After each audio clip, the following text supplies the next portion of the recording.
think banning slippers and bandanas in the classroom and cafeteria it's a step way too far. Wear a uniform, right? It wasn't a dress code. Mm-hmm. It was a uniform. Yeah.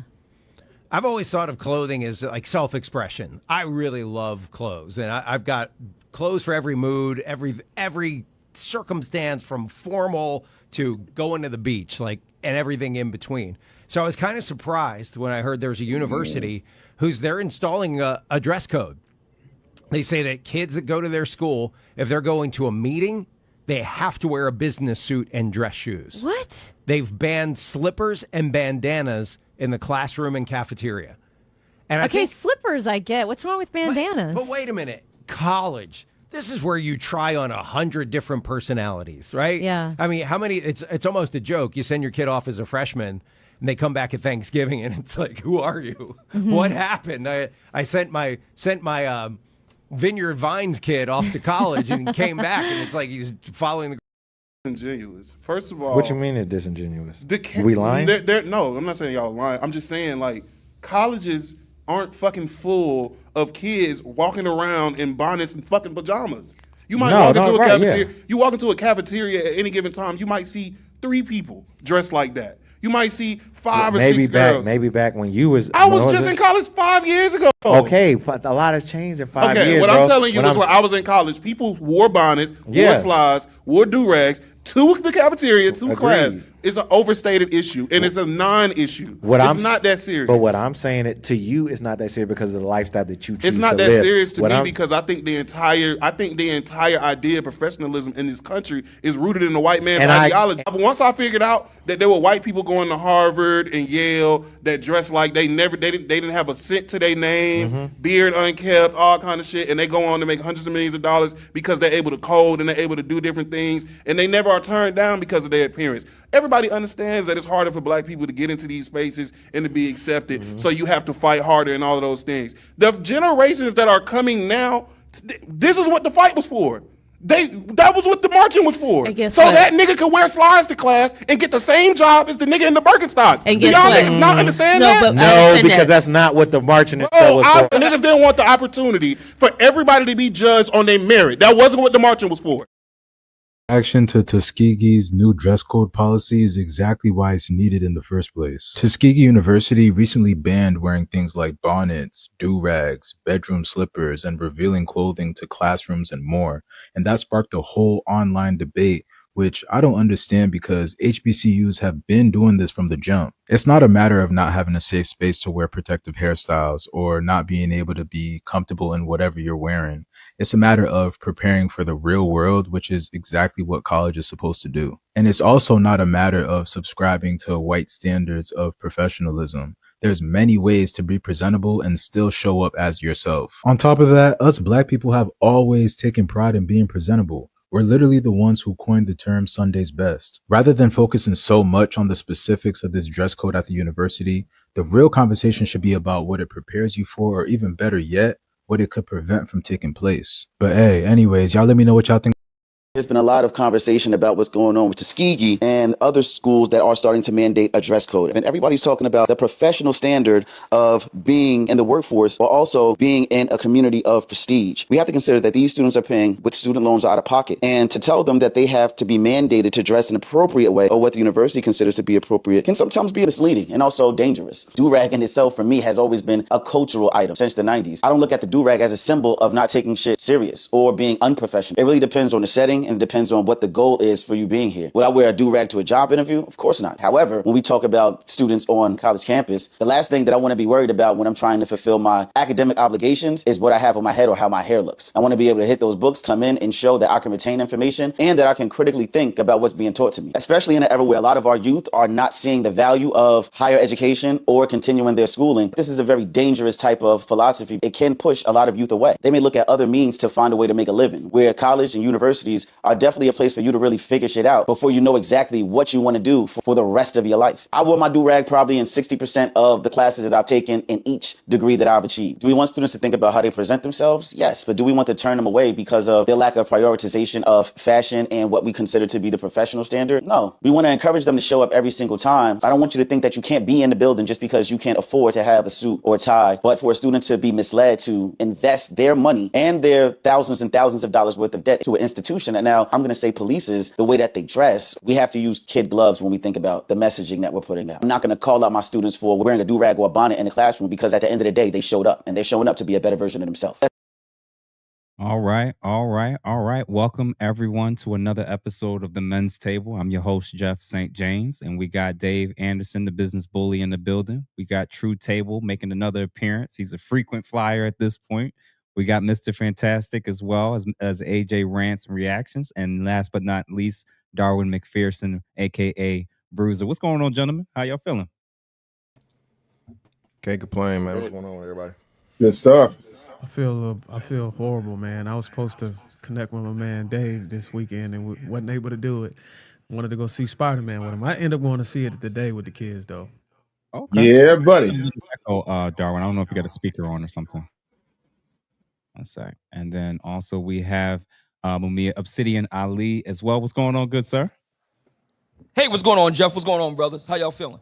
Can't complain, man. Can't complain. So before we even jump into today's topic, man, I already see a quick super chat I'm going to click on. And everybody that's currently watching, wherever you're watching from, although we ask is that you like this, wherever you're watching from, make sure you send it and share it with at least 2 to 3 people. And feel free to become a subscriber and or member of our respective platforms. Shout out to O'Shea, Duke, Jackson for the I don't know what that currency is. We need to look it up. Those are bushmeat bucks. I believe that's the Kenyan. That's the Kenyan. Kenyan. Okay. Kenyan shilling. Yeah. Shout out to O'Shea, man. Whichever platform he's watching from, and for the love and support, and everybody. Like we said, man. Whether if you want us to have a particular comment or question that you want us to make sure that we pay attention to, feel free to hit that super chat. Or if you just want to show love and support to the platform and program, man, we absolutely at the end, we definitely, I'm sure in the next week or two, are going to have some major announcements from many of us on this respective platform. So everybody, if you are watching, feel free to comment where you're watching from, or at least let us know where you're watching from, and let's see who's all in the building. So, gentlemen, today's topic, well, at least one half of it, let me get this one off the screen, is Tuskegee University banning bonnets, durags, pajamas. A whole bunch of stuff is being banned. And as we saw earlier, it appears that there's a disagreement amongst, I guess, different types of black folks and even some white people chiming in. What are your thoughts, man, about is this about trying to be like white people or or respectability politics, or is there should be a standard, or should they just be okay with not having a standard at all, not to deter students? What y'all all think? Give me True, Dave, anybody can jump. I'll kick it off. Yeah, man. So shout out everybody. Yeah, so I think it's again getting away from this thing of because we've gotten too far away from it. Just a standard, a professional standard for a learning environment. You know, I mean, you pay a whole lot of money to go to these damn colleges and things anyway, right? It's supposed to be training you to get ready for the workforce in the real world. So I don't think there's anything wrong with saying, hey, in the classroom setting, just like you know, hats and things and so on and so forth or whatnot, what have you, for the most part, wouldn't be acceptable on the job. I mean, during the classroom setting, I don't think it's too far fetched, especially if they're seeing the you know, the faculty and the you know, the people that work. And I'm pretty sure what I don't think the younger people understand is they're getting feedback from the workforce. They're getting feedback from the you know, the people that are networking, and they're like, hey man, you know, your guy just showed up to this you know, Fortune 500 job interview, you know, with a do-rag on or something. You know what I'm saying? Stuff like that. I mean, you think it'd be crazy, but you know, things like that. So I just think it's brilliance in the basics and getting people prepared to let them understand, you know, there's a time and a place. What about you, Dave? Okay. As far as I know, I'm the only college professor on the panel. I am also a person that believes very highly in Black people, specifically foundational Black Americans, standing up and doing what we do best, which is excel. I do not think you should be judged by your clothes, because I think clothes are a different type of situation. But let me be very clear and very honest here. I paid the cost to wear whatever the hell I want. That's the reason I have on a Killmonger chain and a black t-shirt. I can afford to. I am a 23-time consecutive best-selling author. I just finished another research paper, and I'm working on a doctoral program right now. My issue is this. When I sent my daughter to Howard, I went to visit her, and we had lunch on campus, and I saw these kids, and they looked absolutely miserable. And they were dressed in really bad business suits and carrying briefcases, looked like they were cosplaying as what they were told business professionals looked like. Having said that, I walked right over to them and told them, you know, who and what I was and what I did. Having said that, my last name means a hell of a lot to me. My Blackness means a hell of a lot to me. This is not the standard. Harriet Tubman wore a bonnet, but she was also freeing our people. I don't see anybody that anybody respects in the business world rocking a do-rag. The only time I was rocking one on camera was when I was growing my hair out. And as you see, I decided to cut my hair. It just became too much for me. This whole thing as if do-rags and bonnets are part of the culture. Fine, if that's part of your culture, culture your ass to a university that's going to allow you to do that. Out here in the real world, too many people are not willing to go out here and suffer and eat ramen noodles for 6 months straight, not go without their cable or their $10 lattes, and still be entrepreneurs. If you want to be a worker bee, get your ass in the colony and bow down to whatever the queen tells you to do. And in this case, the queen is Tuskegee, and Tuskegee said, you're not doing that raggedy mess in the name of a prestigious university. You do not have to like the rules, and if you don't like the rules, go make your own. If you're not willing to do what I did in order to wear whatever you want, whenever you want, however you want, then you don't have a leg to stand on, because let's face it, even your tuition is not an escape from that, because let's face it, what, 75% of foundational Black American students are on some type of student aid, student loan program, whatever the case may be. So you're borrowing for the education that you want, and then you want to get a job on your terms. But that's not how the real world works, and that is the problem with a lot of these beta male sent manginas who are raising their children, or a lot of these baby mamas who have not had an opportunity to understand the importance of decorum. Everybody is about self as opposed to being about the business of being Black and successful. We like Black excellence, but we don't like to be excellent in everything we do as Black people. So y'all can miss me with this. I think it's absolutely asinine to try and fight for a bonnet, but you're not fighting for the fact that the majority of our children in public schools can't read on grade level. You're not fighting for the fact that 73% of all college graduates, regardless of age, sex, gender, race, are not working in the thing that they majored in. And then you wonder why your underwater basket weaving, subterranean communications crocodile fighting degree has not paid off for you. So you're going to school to please people, and you're not worrying about school paying off for you. You're worrying about how to pay off school because you're dysfunctional. You have absolutely no skills, but you're going to be in a line talking about minimum wage. I need the minimum wage because you haven't developed any maximum skills. Y'all can miss me with all of that. So there it is. You either want to do what I did and suffer in order to sit up here and dress like a teenager, or you can conform to the rules that you decided to adhere to when you decided to accept the acceptance at Tuskegee. Man, and real quick, True, before you jump in and everybody else, let me read a second super chat that we got. Brown Eyes, thank you for the $20. Hello, Dave and fellow members. I'm going to enjoy this. Absolutely, we appreciate it. And Jito Planet, thank you for the 2 jewels for 100. Thank you for that as well. True and everybody else, what y'all think, man? Yeah, I second the sentiment that Dave, conveyed. It just goes to show that our community still focuses on a low vibrational components that try to make up our culture as a collective, instead of focusing on the things that actually move the culture forward, the community forward. No one's clamoring for, as was said, excellence. And I think that that's sometimes the disparity. We're still trying to figure out what our image looks like, because a lot of our image has been perpetuated through white media. But we're okay with it because on a casual basis, it's cool, the t-shirts and all those things, that is very much the community. Relax, chill, swaggy. But I think that we need to correct in the professional sector. What does that look like for us? You're going to school to become a professional. You're going to school to be respected for your mind and your skill set and your talents. So what difference does it make on what rap you have on your head?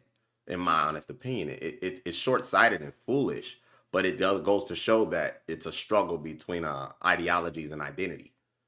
A rap shouldn't define you, in my opinion. Be respected for your talents. Be respected for your true contribution to your scholastic program and things post of that. So if you telling me that you don't know how to identify in the world as a Black person because you don't wear a do-rag, we got bigger issues. And I land. Damn. What about the rest of y'all? Darren, you. So my dad, he's a doctor, and he was always the very first Black anything everywhere he went. So he was very first Black head of his ward in the hospital. When he was in the military, he was the very first Black, doctor in that hospital. So when I was young, he always put it into our heads, look, your image matters, right?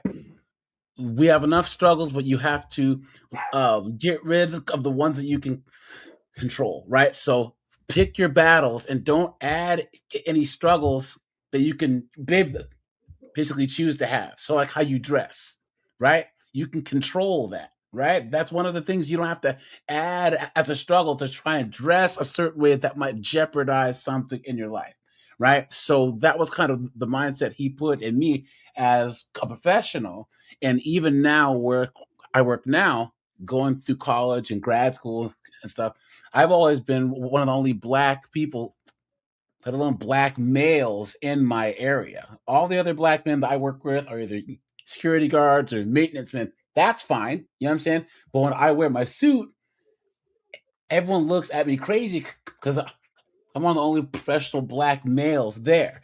And also, you remember Kevin Samuels, he was big for pushing the fact that image matters. He got a lot of pushback because he was saying, people shouldn't be judged by how how we dress, but we are, right? And do you remember for that split second when black men, we were posting ourselves wearing suits, and there was a bunch of sisters saying that's misogyny? You guys remember that? Yep. That somehow was hating women because we were wearing suits on Instagram and Yeah. What he's referring social to media. is the Dallas. It was a movement out of Dallas. I cannot recall the brother's name, but menswear, Dallas menswear, I believe it was called, or words to that effect. And he had gathered brothers at first locally in Dallas, Texas, but then it eventually became nationwide. They would go to city. Brothers would show up, almost sort of like a flash mob of sorts, but very peaceful. And it would be brothers from all walks of life, little boys, elder brothers. It would run the gamut. They will all get together. Mandy B and some other ladies got together. This is some years back, and they poo-pooed that. And they, Someone has like the a brother said, they tried to say it was a misogynistic move. They There's an also echo. questioned the motives of the brothers doing it. Just because you wear a suit doesn't mean you have money, you have your act together. There have been numerous, I'm very sad to say this, there have been numerous ladies who, since the advent of our long lost brother Kevin Samuels, have attempted to try to poo-poo the actual moves of black men to improve themselves. I mean, just really sit with this for a minute, because this is very important.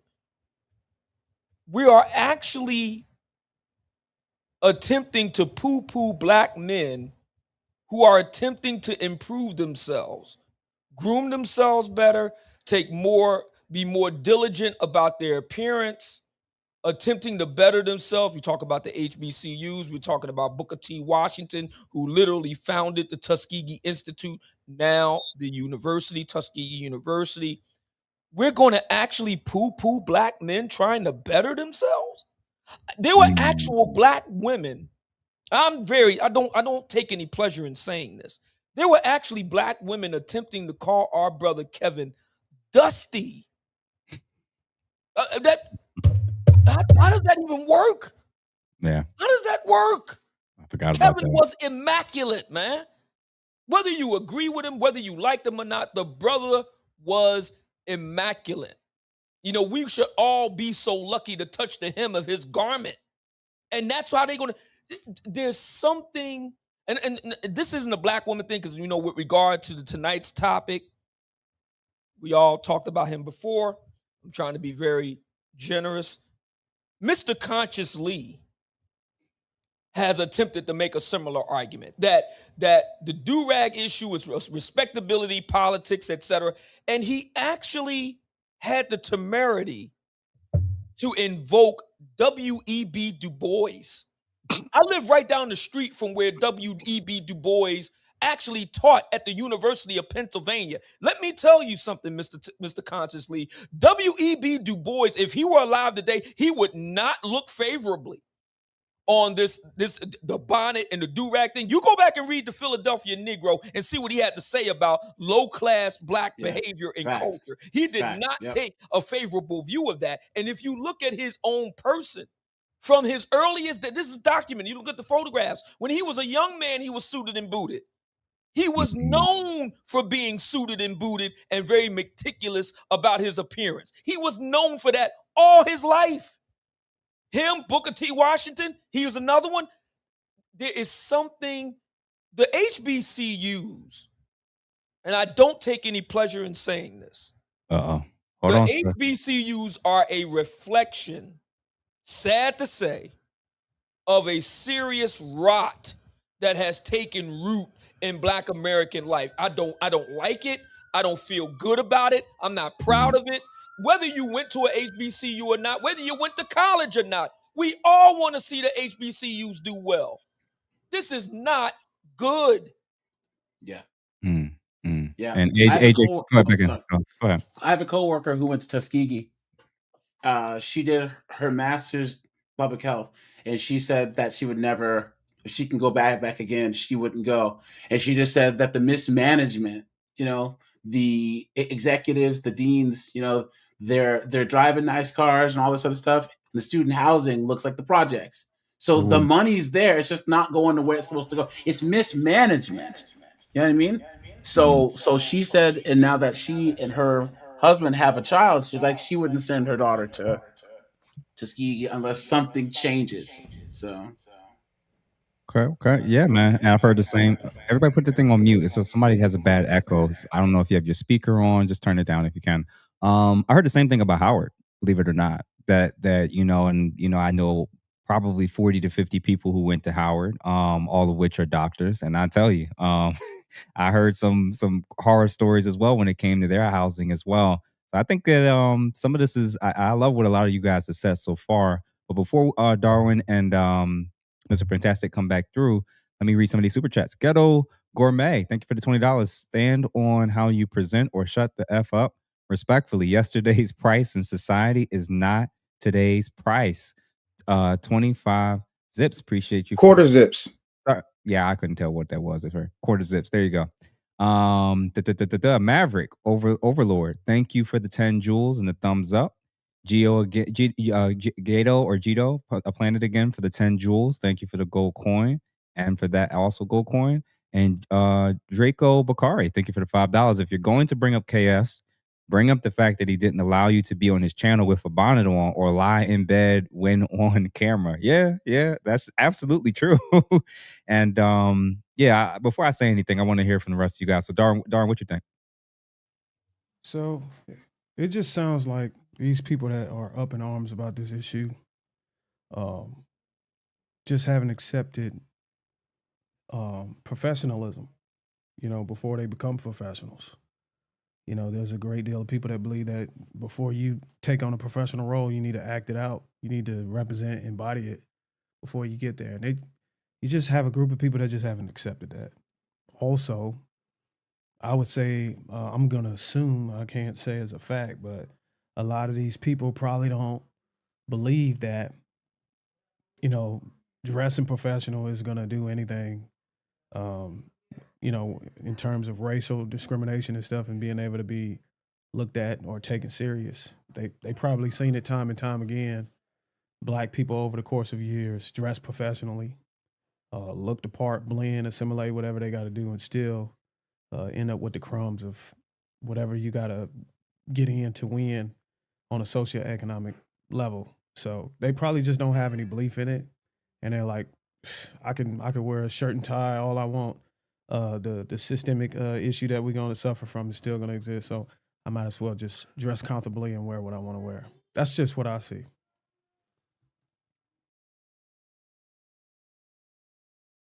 You're muted, Jeff.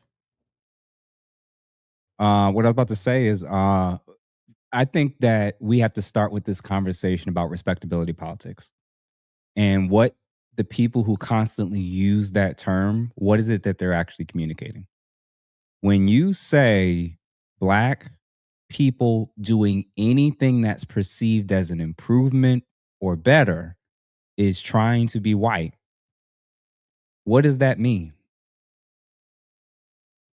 If you're attaching virtue and in class and doing things that maybe present you in a better light, or even a group you're a part of in a better light, if everything positive, everything that could be even just beneficial, anything that's good, that the community is you don't want to change, that's trying to be white. I'm gonna say, like, and I appreciate, Dave, how you, and I think a couple of you, and True, you said the same thing. We have functionally decided that Black people don't need to grow or do anything different. That's the conclusion I've come to doing this podcast and stuff for a year now. There actually is no area where Black people en masse need to change, adapt, grow, or do anything different, because every time one of these things are pointed out, it's respectability politics and y'all trying to be white. So in y'all worldview, that means us being better is reserved for trying to be adjacent to whiteness. And because we don't want to be white, we don't need to change or improve anything as Black people. We can show up and present. And I agree with what Darwin said. This starts with, what's his name? Delano Squires, when he said the vanishing black family, I was reading his chapter 4 or 5, and he said a quote that I realized is so relevant to what we're discussing tonight. He said, they see black leaders like Bill Cosby who publicly address values and social norms within the community as pushing respectability politics, an accusation that always associates virtuous conduct with seeking acceptance from the white majority. The preoccupation with the thoughts, words, and deeds of white people is common amongst modern aristocrats, in large part because they believe that whites are both the cause and cure for the negative and social outcomes in Black America. So, in other words, what he's saying is you're not actually allowed when you're behind a microphone to say anything. You're not supposed to have a standard. This is no different than black men and what they're going through with dealing with some black women. You're told to just accept things as is, but unfortunately, the real world don't work like that. I think the guys that we played earlier in the clip that was talking about you're scaring them off, or you're going to lose them, or it should just be about whether or not they're showing up or not. These men are socially and emotionally stunted because they're infantilizing grown-ass adults. And what's the number one thing that college is supposed to do when it comes to preparing you for the real world? It's that. It's supposed to prepare you. And these are the same groups of people that talk about respectability politics, but you're seeking a degree.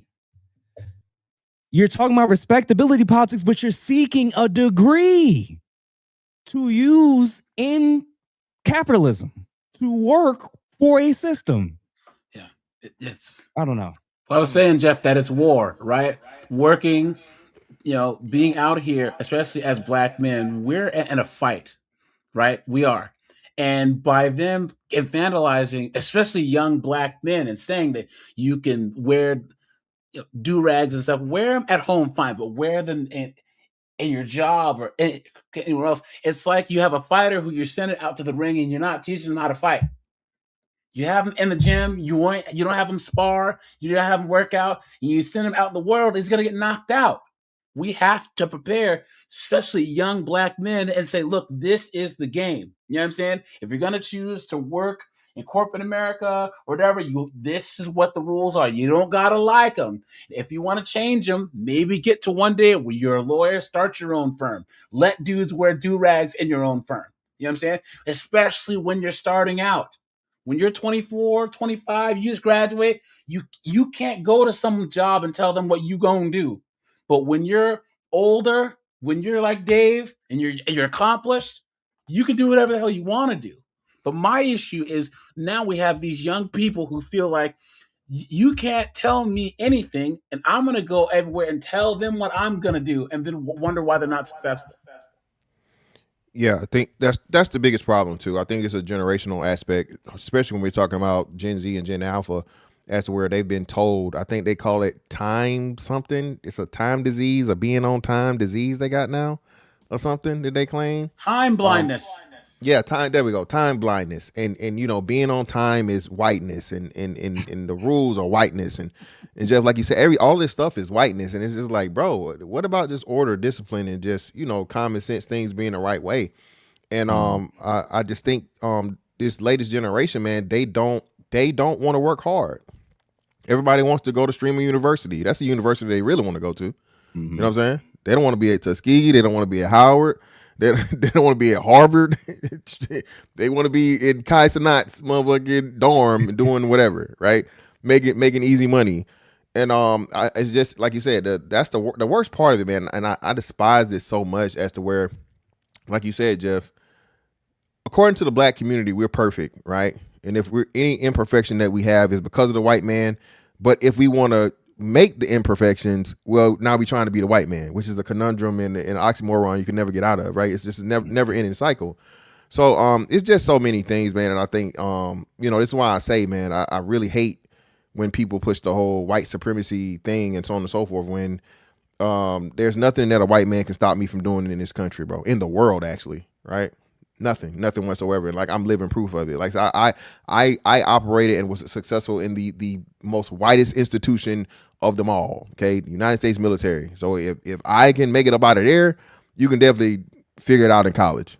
And one of the guys on the earlier clips that we were listening to, he said something along the lines of like, well, I know that, I wore it 70% of the time. I wore a durag in class, but when it was time to go for an interview, I knew to, not come, I knew how to dress. And I'm trying to let this brother know, brother, if you ain't been hiring in a while, if you ain't been working in the inner city, if you don't see how people are showing up to interviews, if you don't see how people are showing up now to courtrooms, to funerals, restaurants are now having to have dress codes.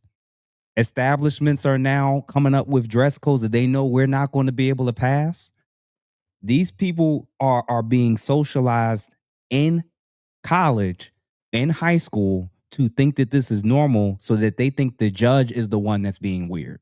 The hiring managers are the bosses that's trying to address it. What you have to go home and change? Why would I got to change? What's wrong with it's the fact that it's even a conversation.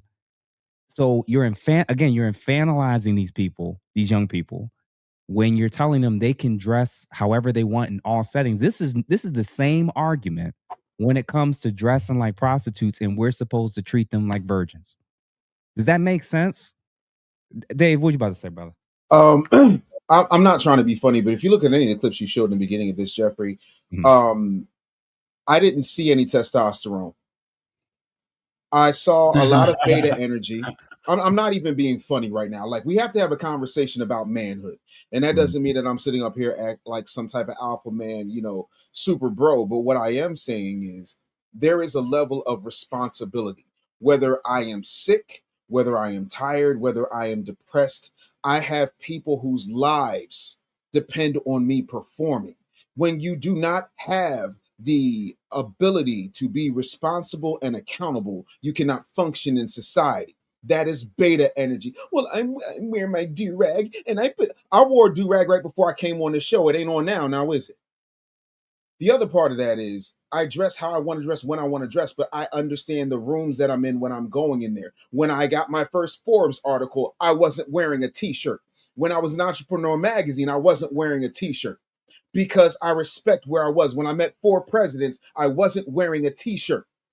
I am sick and tired of people acting like low-level thinking, low vibrational thinking, this love and hip hop, Andy Cohen, loving basketball, love is blind, pop the balloon BS is going to carry you Negroes. And it's not. And that's why nobody takes a lot of us seriously, because the ones of us who sit up here, even Malcolm said this, it'll get to a point where good people are made to look evil and evil people are made to look good. We start shooting for ratchetry. Y'all sat up there and y'all platform people who don't make any sense. When Sydney Starr destroyed Chingy's career, we ain't say nothing. Now Sydney Starr is out here plugging little boys, allegedly. It's beta male energy. It is crazy town, and you have let the Joker run Arkham Asylum, and you're now mad at Batman for putting him back? Like, your thinking is off. The other part of that is none of these people have ever signed the front of a check. They're busy trying to sign the back of ones. They're actually taking out more student loans so they can go to the mall or go online and buy some stuff so they can impress people while they walk to class late. People know if you come to my class late, you're gonna be. I'm. What's my man? Close the doors. Close the door. Lock the doors. Lock the doors. I'm not playing that. You want to know why? My grandfather had a 6th grade education. He had 7 children. Each one of them, with the exception of my aunt, who worked for the state and retired in a big old house in Orlando, have at least a master's degree, if not a doctorate. My mother went to an HBCU. She went to Cheney University, and she got her graduate degree from the University of Pennsylvania. So you got HBCUs, Ivy Leagues. My uncle was a teacher at MIT, was one of the team that invented the Jumbotron. I come from a certain level of excellence that when you see me, and I am not perfect, I am not some type of, moral authority on anything, because I'm a fallible human being, and I've always copped to that, unlike Roland. The difference is these people out here think that it's okay to just do whatever they want to do with absolutely no consequences. That is not how the world works. And by the way, I am so tired of Black people talking about white supremacy. Jeff, do me a favor. You're a clinician.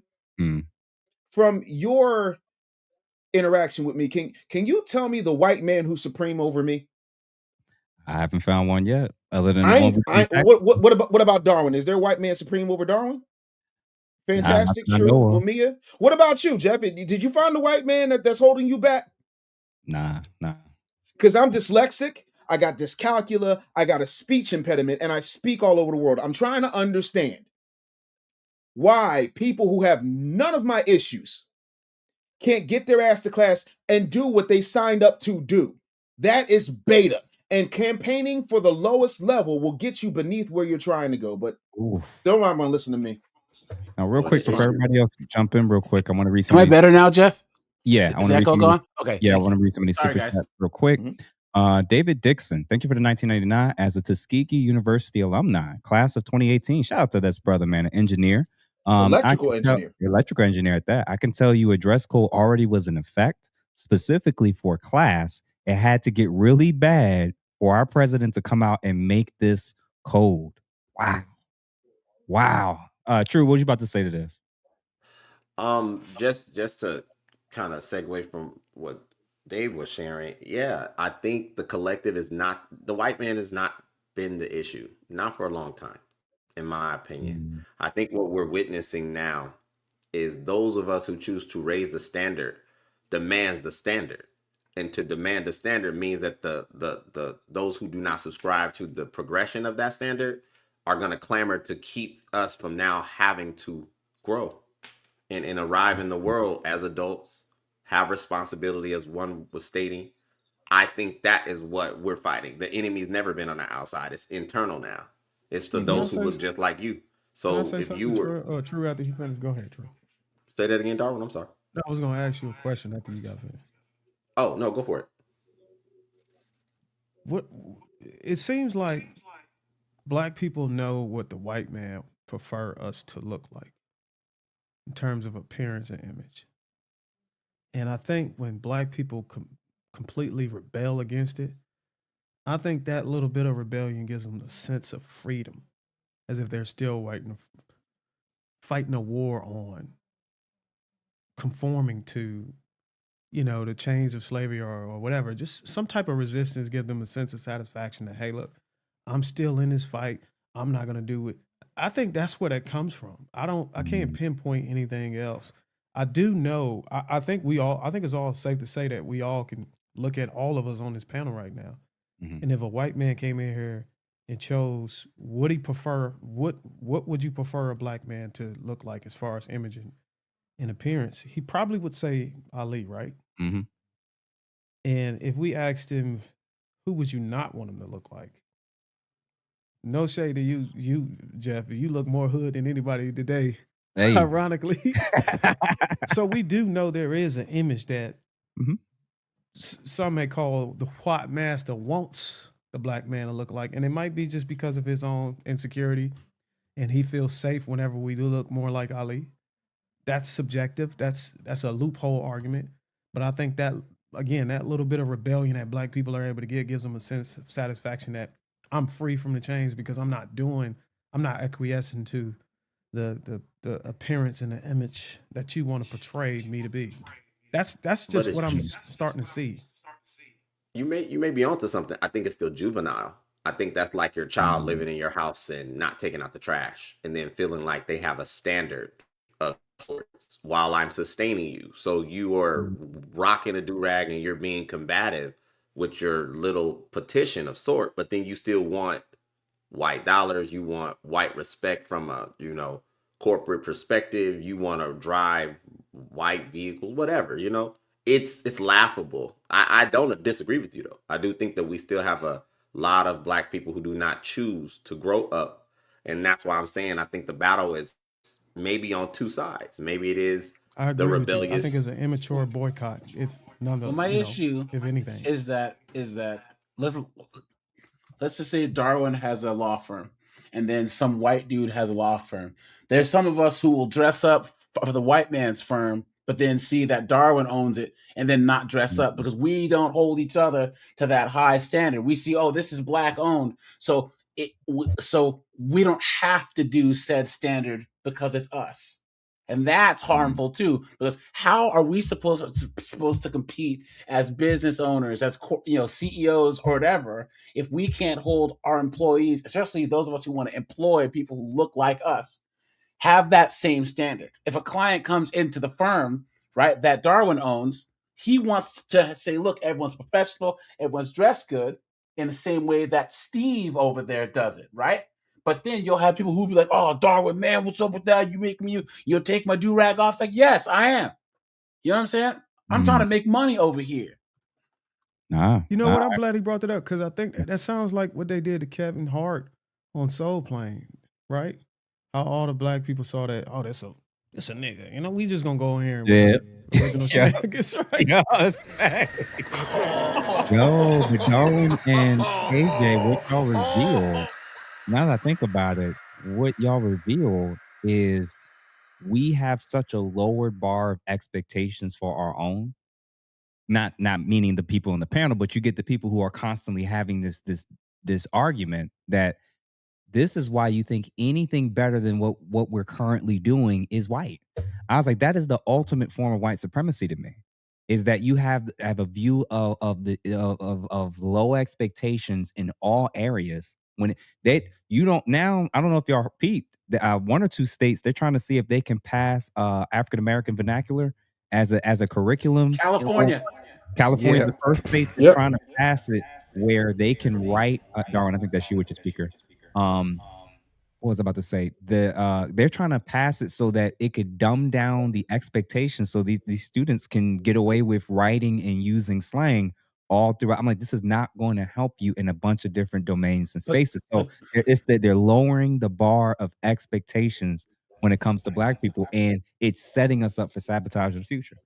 Jeff, real quick, I want to make a point. Of course, it's happening in California. You're talking about the governor of California, and when he was running, he said he was going to lower the homelessness. Then, when he started doing his soft launch campaign for the presidency of the United States, he sat down with yet another beta and said, I'm not trying to impress you. I'm trying to impress upon you. I'm like you. I'm a 960 SAT guy. He automatically came off like black people's standard is stupidity, ignorance, and an inability to be well read, well educated, well spoken. That in and of itself tells you absolutely everything. You will know the tree from the fruit that it bears. This is what happens. You got these white liberals all over the place playing in our face. Look at every single densely populated black area and go look at their test scores. I'm talking about in public schools, whether that's Atlanta, Georgia, Philadelphia, Pennsylvania, Baltimore, Maryland. I could do this all day. LA, the only place that is the exception to that rule is San Francisco and Fresno. So when you look at Gavin Newsom's state, this is exactly what they're talking about. Now, if you want to talk about something that is bigoted, that's what that is. Is it white supremacist? No, but it is racist as hell. But we tolerate it, but we're up in arms about do-rags. Make it make sense to me. That's it. I ain't got nothing else to say until we talk about Roland. I'm good. I just don't know why that would be the hill that you want to die on. You got all these things to worry about, and you're gonna seriously fall on that sword. It doesn't make any sense, guys. I've never had to do rag. My dad was very like, yo, you gotta have a certain look. So this is kind of alien to me, but I think the point about the AAVE, back to that, we're old enough to remember it in the 90s when they tried to do the Ebonics thing. They've tried this already. Why is it that foreigners come here and they have to do ESL? They have to learn correct English, but they're going to take the only kids in the school who don't have to learn it are black kids. And if that doesn't tell you all you need to know for these California politics, and that doesn't sum up everything that white liberals think about black people. And I quote that idiotic New York governor. You remember? Their black kids don't even know what computers are. Oh yeah, what was her name? Was it Hochul? Hochul, yeah. Yeah. Kathy Hochul. Kathy Hochul, yeah. Art for Papers, $9.99. Tuskegee Business Class, 0910. Required ties, banned polos. Zuckerberg and fellow billionaires skip suits entirely. Professionalism is usually pitted against black attire, even hairstyles. And this what is black attire? So again, it has like in my head. Whose thing is still up? My bad. I So think I don't know why it's me. I think it's me, but I clicked my thing. I don't know what's going on. I think you're fine. I think you're fine. Yeah, but here's the issue. You can't have it both ways. You cannot have it both ways. You cannot say on one hand, I should be able to wear what I want, dress how I want, do what I want, and then if and when opportunities don't work in your life, or you get overlooked for somebody that is playing the game, and say, well, the reason why they didn't choose me was because of this. And then number two, if the system is what you all claim it is, put yourself in a position to be able to do exactly what Dave Zuckerberg and all these other individuals you're referencing are talking about. Y'all want to play this game of, well, we're in a racist system and we're not gonna do this or do that. That's conform. Like again, hear the logic. Hear the logic. If you're saying that dressing down, not dressing up, is being black and not conforming to a white system, but you're pointing at examples of white people who are also dressing down, is dressing up now conforming to a billionaire white system? Because apparently not. So apparently there's some white people that get away with it and some white people that probably can't. There's some black people that can probably get away with it depending on the industry they work in. There's some black people that can't. But when you're setting the bar at all black people who are going to these institutions, when you're setting the bar so low academically, when it comes to reading level, when it comes to how they speak, when it comes to how they dress, what tends to happen is when they try to enter into some of these spaces and they get overlooked and they become deviants or they're selling their body on the internet, and then now they're killing us on the back end because they got the student loan debt. Our taxes are compensating for what they didn't make up for, what they're taking from the society. We're arguing that, listen, man, we're not in Wakanda. You have to figure out what's your lane going to be, but y'all got to get past this whole idea of you're trying to be like Zuckerberg, who ain't dressing up. If you're trying to dress up and you're trying to be white adjacent when you're using actual examples of white people not doing the thing that you're saying we're trying to do by trying to be white. Like, come on, man. And by the way, just quickly, the whole point about Mark Zuckerberg, because we hear this a lot too at the Black Manosphere Conclave. For the record, Zuckerberg gets suited and booted when he has to testify before Congress. Boom. There are photographs. Exactly. You can look them up online. When he has to appear in the People's House, not the White House, but the U.S. House of Representatives, and he's being grilled by congressmen and women. He's not sitting there with a t-shirt, tie-dye t-shirt, and some cargo shorts and flip-flops. He is with a dark business suit, tie and shirt every single time. So you saying, hold on. So you're saying even a billionaire understood time and place. That's what you're telling me? Exactly.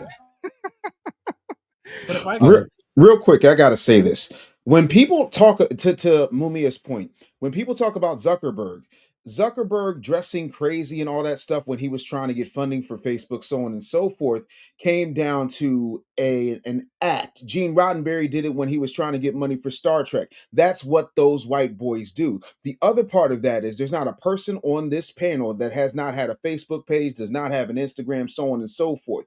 So if you've got world-changing, multi-countless billions of dollars of value, nobody gives a goo-god fart how you dress. Yeah, that's what I was gonna say. Are you doing any of that? You're a billionaire. Yeah. If you're not doing any of that, shut your hole, because you're using an example that you can't even come close to measuring up to. Hell, I got my own app right now. It's called Jaro Go, and you can get it right now on the App Store, both Apple and Android. But the thing of it is, I don't see y'all paying developers for a damn thing. I didn't see you code a damn thing. I didn't see you come up with anything that is revolutionizing the world. Jeff Bezos can dress however the hell he wants. You want to know why? He made rocket ships. The late Steve Jobs could wear a pair of really bad mom jeans and a turtleneck because he created the iPhone. What are you creating other than nonsensical memes on TikTok and stupid ass dances and beta male arguments about durags? This is what we're dealing with. These are the people who are going to bury us when we're old. I'm not impressed, respectfully. And exactly to Obsidian's point, man, like even the very people they're going to use, we're going to find them in certain settings and certain venues wearing suits. So they figured out time and place when it's effectual. And again, if you're black in a racist system and you're trying to put yourself in a position to be taken seriously, there are certain industries where they're more lax when it comes to tattoos, when it comes to, and again, me working in mental health, I saw it, I saw the different way. I even saw the shift of how I was being treated when I decided to cut my locks off. Now, I could try to go against the grain and try, but I saw the night and day difference. And so, and again, it's still a personal choice to me, but I think we got to start rooting our blackness strictly along the lines of whether or not whether or not you're allowed to sag your pants, whether or not you wear something that you sleep in, it's supposed to be a protective style to help your hair stay looking nice so that it looks nice when you come out in public. And we don't get to see the hair because you still, man. High Vibe 01. What we got? Temple University alumni here. Thank you for the $20. The issue is poor housing. Students are being put up in hotels. TU or Temple University costs Tuskegee. Oh, that's Tuskegee. Okay, 1 second, because it's still Tuskegee University's $30K a year. Students are saying there is no durag bonnet issue. The admin is throwing students under the bus to protect their image. Listen, I don't against this. I hate to break it to you, but if you've been anywhere near HBCU in the last 5 years, this is not unusual. I saw this as a problem at PWIs. So and seeing what we're seeing in a lot of the schools on the lower levels, I wouldn't be shocked about this. And again, there was another alumni who said the exact opposite. But appreciate you for the $20 support nonetheless. Mike Trimmer, thank you for the $199. None of this will ever change until the black community comes together as a whole and denounce ignorance and low-level behavior. That's not happening, brother. That's not happening, brother. There will never be a whole anything. If they couldn't do it during Martin's time, they couldn't do it during Malcolm's time. They had the gambit of options of who to get behind, and about 20% picked which person they was going to get behind, and that was it.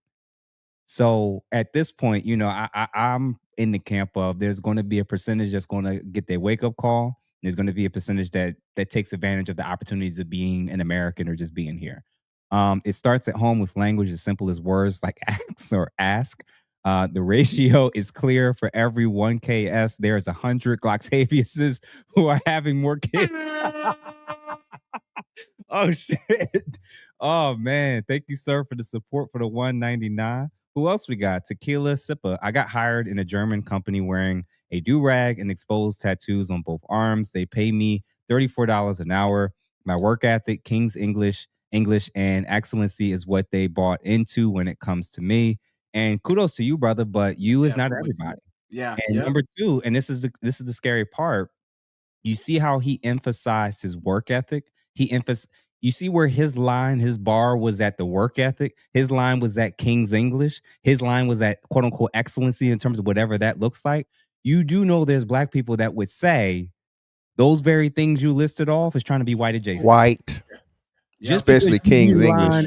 Just because you drew the I wear a do-rag and I got tattoos. Okay, but there's every metric that you're listing off of why you got hired. There's a black person that's going to complain and saying we shouldn't even have to do all that. And that's the point we're making. You have the standard for the work ethic. I've had to let black people go because they forgot that you're not allowed to fall asleep at work. I've had to let people go because they forgot you had to show up to work. Or that you can't just wear what you want. Come on now. Like what brother, kudos. He probably the maintenance man in the basement. That's probably no. There's a bunch. Listen. Not for $34 an hour. No, you could be an IT and wear a lot of what you want, but you have to be not for $34 an hour. No damn maintenance. Well, IT in the basement. The technicians down there that come fix shit when the shit break. Oh man, Shane Michael talks. 1999. Appreciate the contact, Philly. I was just saying I can't catch a live, and now I caught one. You brothers and everybody, I got 800 people concurrently watching. So if you all do something very simple, make sure you like this. Make sure you're subscribed and supporting all the men that you see on this platform. And last but not least, make sure y'all share it with at least 2 to 3 people. Caught one. You brothers keep having these conversations. Grown folks only. Hashtag and still. And then the last few, Ghetto Gourmet, thank you for the $20. Respectfully, what happens is often that our influencers have no clue about the principles of influence and persuasion. Dr. What is that? Ciodini and Dr. Lombardo. I need to look those people up. I'm not sure who that is. But thank you, sir, for the $2 for sure. Gito or Gato Planet, thank you for the 2 jewels and 100 as well. Construct Icon, thank you for the $1.99. Let's Grow Like Groot from the Root Black Men for sure. 26 Social Butterfly, thank you for the 10 jewels. Hiding. Lincoln Ward, thank you for the 5. If your child is in college and not versatile enough to meet a simple dress requirement, you failed as a parent. Damn. And I'll even argue this. If the first time you're hearing this is in college, that is a reflection of poor parenting and preparing your child for the real world. Now, again, if your expectations is that your child is not going to make it outside of the, 20-minute radius from the house, especially if they live in an urban setting, that's cool, I think. But if you're planning on your child going on, like the drawback of HBCUs, and I've been to some, and I won't name particular ones, some of them that are a drawback is the ones that do not emphasize what we're talking about tonight, they're not preparing many of their students for the real world. Because when these students leave, the most Black people who are going to be the most tolerant of you being able to wear whatever you want and come in and however you want is in that space. By the time you leave that space of all that infantilization and coddling, I'll phrase it this way. I've had people from Lincoln University that applied. I had white coworkers around me, and we all had to look at 20 to 30 resumes at a time. And I have heard them say, and I came to the conclusion as well, when it comes to mental health, we will not be even calling or interviewing anyone from Lincoln University based off of how the interviews went and based off of how they presented themselves. Whole university gone. Don't care about masters and whatever. It's clear they're not preparing y'all to be ready on day one in terms of what professionalism is and looks like. We decided as a team, both individually and collectively, we don't hire from Lincoln University. Not for this particular. Now, unless it's a bachelor's level, if they got an associate's, we'll consider it because the expectation of what we're looking for from people who's handling people's mental health and being a representation of the agency and company. No. I'm telling you that. And I'm telling you that on the other side as a hiring manager. They would. You know what's go ahead, question. You know what's wild, Jeff? As we were talking, you know what the security guards wear at the fashion houses out here in California, and most of them, if not all of them, are Black. What? They wear a suit and tie. You can't walk into a Tiffany & Co., a Bottega, a Louis, and there's Black people. Literally, like 90% of the time, Black people that are security, but they in suit and tie as security guards. This is blasphemous, but nah, man. The first guy. Daniel Manning. Thank ACU. Thank you for the $99.99. Real dope show and topic. Gentlemen, keep it going. Brothers gonna work it out. Salute, Dave. Thank you, sir, for the $99.99. Jeff St. James's loud voice. Thank you for the $2. When I was in Ghana, they had the same issues. Yeah, man. Medium EE. Thank you for the 5. It's called the soft bigotry of. I couldn't get it for the life of me. The soft bigotry of low expectations. I have heard this a million times, and it's absolutely true. And I think this is unfortunately an example of it. So thank you, Medium E, for that. Feather Moon. Thank you for the $2. I'm from California, and Dave was cooking facts for sure. Absolutely. Essential. What is it? Entities. Thank you for the $10. Peace and blessings to the family. Salute the truth 100%. And last few agency headquarters, $5. Blessed to see 41 summers. Salute to the entire panel. Count my blessings and can't wait for more blessings to come. Thank you, brothers. Spartacus Jackson, $9.99. My alma mater, Morehouse College, installed a similar dress code enforcement 18 years ago before smartphones. That policy still made headlines, but not like Tuskegee. COVID era made bonnets too normal. You know what?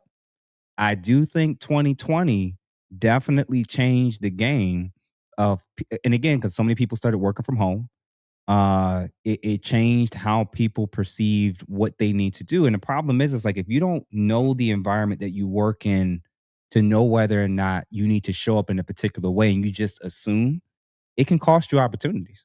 It can cost you getting hired. It can cost you getting promoted.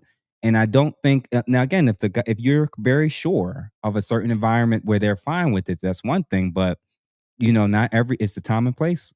Time and place. Sai, thank you for the 1999. I'm glad fellas are standing up for this. When you don't fight, standards go away. Absolutely. Look at the church. Look at hip hop. Anything goes. Look at relationships. Salute in standing against the normalization of ratchetness. Sup, fan? And panel. Appreciate you, good brother, for the support for sure. Still human made. $20 ban durags and bonnets. Calling it rebellion versus oppression is a weak boycott. Real power. Damn. Learn a non-colonial second language and build companies, cars, hotels that keep our dollars circulating, not fashion statements. Yeah, man. I really, really, really want the people that are telling the younger people and people that don't know any better that you don't have to change anything about yourself to get to do business or do work with other people. That's not the real world. Like, it's a transaction where there's expectations on both sides. And I don't think you realize, like, even the places that if 9 times out of 10, if you're going to college, more than likely you're not starting off going into business for yourself. It means you're trying to work for someone else. So if you're not familiar with this, if you don't do an internship, if you don't ask older people who know better, and you're asking your peers and people who, like Dave is saying, Jesus, man, y'all setting folks up for failure. Still human made. Thank you for the 10. Sounds morbid, but real gains in Black self-esteem, group trust, and high level economic competition may require certain generations to age out before stronger cultural norms can take hold. The problem is, bro, we talking about Gen Z now. We're talking about Gen Z now, where, this is not just the problem of the older folks who are part of the issue. It's younger people as well who unfortunately have this mindset. Trackstar, thank you for the $10. Please talk about sagging pants too, man. I still see grown men sagging their pants. It's so embarrassing. I tell the cleaners when you do it, they see me as doing it too, and I'm a lead avionics engineer. Damn. And then Alpha J, thank you for the $199. Mandatory 3-year National Guard reserves, everyone. I don't know how y'all feel about that, but thank you for the $199 nonetheless. Now, gentlemen, to our final half of the show real quick. Roland Martin, Dave's favorite topic for this evening. Hold on, is anybody on the panel not unfamiliar with what was going on? What came out with Roland last week? I'm vaguely familiar with it. I heard about it in passing by way of Miss Tasha K. Swollen colon rolling. And there was a number of things that she had said that she alleged with regard to Mr. Martin. And then before coming on the air tonight, I saw something else, and another gentleman that I'm not familiar with. He, I guess you could call it, reported some additional information. So that's the extent of it for me. Okay. Well, let me see which one we're gonna start with first. All right, Tasha K reported, allegedly, it's absolutely insane that I just received stills from a video allegedly showing Roland Martin inside a woman's home, not his wife's, laid out on her bed, appearing to be pegged. The fact that cameras are set up in the room, the fact that he allegedly sent her pictures of himself in his G-string, this is only the beginning. I wish I could unsee this. Yeah, we've reached out to his team and are waiting for a response. Everything is allegedly, even my name is allegedly. And she continues, update.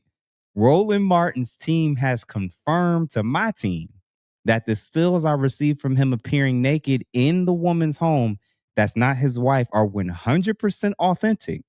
He says he is being extorted. Now, mind you, she's referenced and said in those same stills where he apparently was quote unquote naked, that he was also getting pegged. Now, apparently he didn't speak to that part. And it says he is being extorted. He also proposed that he would be suing if we or any other blog disseminates these hilarious ass images of him appearing to be in a leopard print thong. I'll be breaking down everything. Oh, yeah. Now, just to hear her kind of break it down briefly. Oh, my God. Martin's Lori says, hi, Tasha, this is James Bryant, Roland Martin's attorney. I spoke with Gary Bernstein, who's my manager, this morning briefly about the Roland Martin story that you planned on discussing. And he let me know it was best to speak to you directly because they know to come to me. He said, I do believe he relayed to you some of what we discussed with regard to my client being involved in a revenge extortion scheme for the past 2 years, okay? And being unlawfully and secretly recorded by the woman and her accomplice. Apparently, this guy and that woman worked together, and per her, she did this on behalf of the gentleman. Wow. He's saying that this guy here, Lamont Clayton, who you can find on Instagram under Lamont Clayton, is, I guess, has extorted plenty of celebrities. And one celebrity that they pointed out that he extorted and was successful with was Jamie Foxx. Who do you want to speak about? Roland Martin. Let's talk about her. You know what? 2026 is the year of these like so-called black elites who be like trying to talk down on the black community and, you know, be all these political shills and stuff like that. They are all finding out. Like you saw what happened with the one who's supposed to be Florida governor. Andrew Gillum. Yeah, and then Charlemagne and the Breakfast Club and stuff like that. All of them are getting exposed for the people that they really are. And now with Roland Martin, much deserved, because I've been sick of him for a long time. And even like, I'm going to say this for those who know me, so I can't name down in real time with Roland Martin. So my management team used to work with him. They was like, well, do you really need to tell him? I said, yeah, he needs to know that this is coming out. And they called him and he didn't deny. We just got word back. He said that he's aware of it. The videos are somewhat old and he's being extorted. Okay, girl. Also, Dusty pegging. Okay. All right. My bad. First of all, what you mean is disingenuous? We lying? My bad. Wrong one. Gentlemen, let's start with Mr. Fantastic. Seeing his face. What y'all think about your boy Roland Martin doing the having the feet facing the ceiling? What you think about that?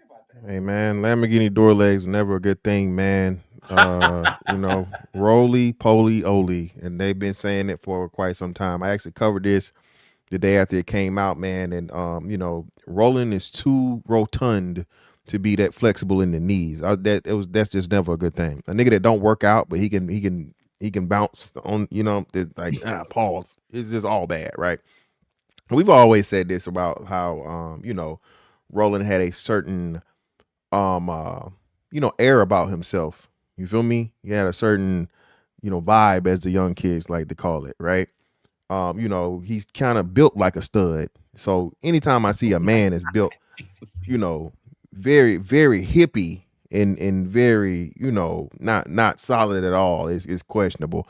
But yeah, man, it's bad. And the Poetic Flacco is the guy I think Obsidian was talking about. He was very descriptive. I don't know what version he saw, but I never want to see it. Okay. Whatever version Poetic Flacco saw and described in great detail, I never want to see. This is one leak I do not want to see. Okay. Because it's very bad. And I think it's time that Roland to serve his purpose in the black community, you know, keeping you know, the good old black folks on the Democratic plantation and so on and so forth. But again, like I said, Roland Martin, Andrew Gillum, you know, there's a trend here of these liberal men pushing these liberal policies, you know, liking punishment in their, you know, in their nether regions. So yeah, man, this is very, very sad, you know, and again, man, prayers go out. I didn't know his wife is a pastor. His wife is a preacher. I didn't know this. Tasha K informed me of this. Yes, the doctor, whatever his wife is a pastor. I wonder if they use anointing oil. What rest of y'all think? Go ahead, Dave. Go ahead, Dave. Go ahead, Dave. Go ahead. That's nasty. Oh man. Is it my turn yet? Mm-hmm. Yeah. I remember a few months ago, not too long after we started this show, y'all laughed because I had a song called "iPad Cheeks" about your boy. Y'all laughed at me. Somebody said it was a bridge too far. I'm reminded of a great poet laureate from Greenville, North Carolina, named P.D. Pablo, who famously said, "I told y'all it was bound to happen, but y'all wouldn't listen to me." This is the same man who went on record and ran from people like me, Vince Everett Ellison, anybody who would have a substantive conversation with him about the way that he has sold out the Black community. Everything with you can't, and what is due for self.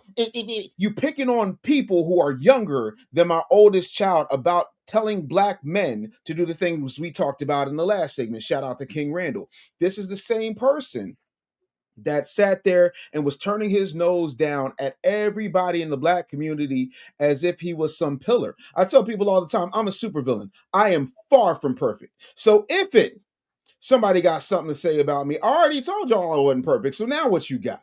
That's what you're supposed to do. But notice, he didn't get in front of the narrative. Obviously, the narrative got behind him and pegged him. Aside from that, this is what happens when you're sitting there trying to call people simple Simons and this, that, and the third. And here's the truth of the matter. Now, let's put on our tinfoil do-rags for a minute, shall we?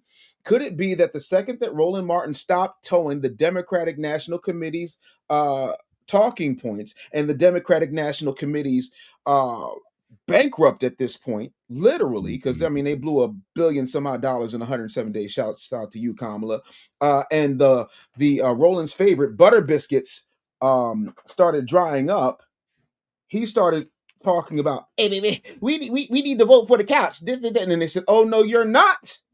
Oh no, you're not." Then all of a sudden, the leopard thongs started showing up. Jeff, I sent you a few things to your text. I don't know if you saw those or not, but it is important to note that this man has been doing absolutely everything to talk about how we're going to be back in chains and we don't have voting rights and this, that, and the third. Now, Tasha K might not be willing to show you the photographic evidence. And Poetic Flacco was a little too excited to show you the photographic evidence. But as a journalist, I have sent Jeffrey what my team has found, and it is not pretty.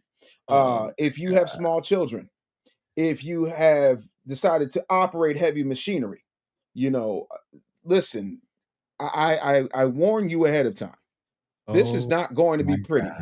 But so Roland, I'm sorry that this has happened to you, but it could not have happened to a worse tether mouth butter biscuit coon, not unlike yourself, sir.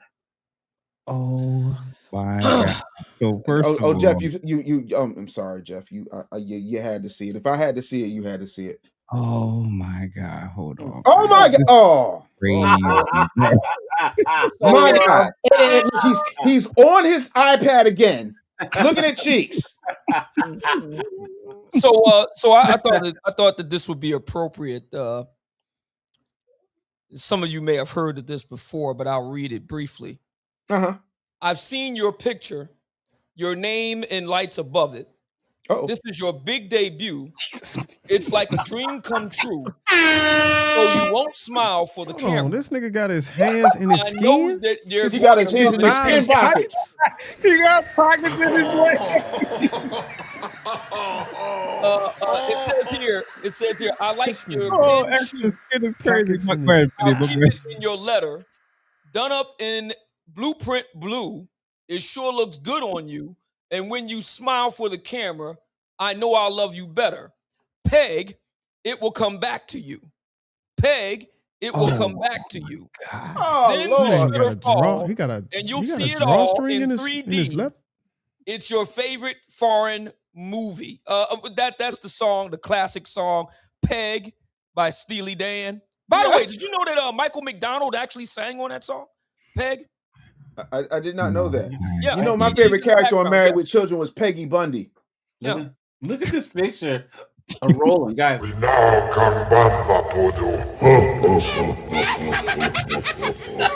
Oh, He's speaking his native Huttese. He's a Haitian Hut. I didn't even know that. No, Haitian. It's crazy work. Crazy work. True. I had to do it. True. Darwin, man. Tell what's going on, man. What y'all think, man? My God. I'm just here for the show, First bro. of all, I know these is AI, right? He said, "I'm just here so I don't get fined." We can neither confirm nor deny that these pictures are authentic. They came anonymously through cover of night. As soon as I got them, I sent them over to Jeff as a responsible journalist. So these may or may not be true. Parental discretion is advised. So y'all ain't surprised that he's participating in this particular activity, right? No, because he got busted looking at man cheeks on his live stream. Was it last year or the year before? He was watching cheeks on his 2024. iPad. Yeah, 2024. And then he's trying to, what happened was it was one of my no.